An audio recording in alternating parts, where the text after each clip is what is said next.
6 గ్యారంటీల్లో భాగంగా ఇప్పటికే పలు హామీలను అమలు చేసినటువంటి రేవంత్ రెడ్డి సర్కార్ ఈ రోజు మరొక 4 పథకాలను అమలు చేసేందుకు గాను సిద్ధమైంది. రైతు భరోసా, ఇందిరమ్మ ఆత్మీయ భరోసా, ఇందిరమ్మ ఇళ్లు, రేషన్ కార్డుల జారీని ప్రారంభించబోతోంది. మరి కాసేపట్లో నారాయణపేట్ జిల్లా కోస్గి మండలంలోని చంద్రవంచలో పర్యటించనున్న సీఎం రేవంత్ రెడ్డి ఈ 4 పథకాలను లాంఛనంగా ప్రారంభించబోతున్నారు. ఇక పథకాల అమలుపై ముఖ్యమంత్రి రేవంత్ రెడ్డి మంత్రులు, ఉన్నతాధికారులతో సమీక్షా సమావేశం నిర్వహించారు. హైదరాబాద్ మినహా మండలానికి ఒక గ్రామాన్ని ఎంపిక చేయాలని సీఎం రేవంత్ రెడ్డి అధికారులను ఆదేశించారు. 4 పథకాలకు ఒక్కో పథకానికి ఒక్కో అధికారి చొప్పున గ్రామానికి 4 మండల స్థాయి ఆఫీసర్స్ ను నియమించాలని సూచించారు. ఫిబ్రవరి మొదటి వారం నుంచి మార్చి 31లోగా రాష్ట్రంలోని మిగతా గ్రామాల్లో లబ్ధిదారులకు పథకాల అమలు జరిగేలా చర్యలు తీసుకోవాలని ఆదేశించారు.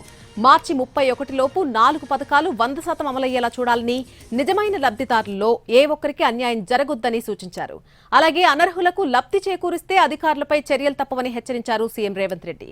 ఇక రైతు భరోసా నిధులను విడతల వారీగా రైతుల ఖాతాల్లో జమ చేస్తారు.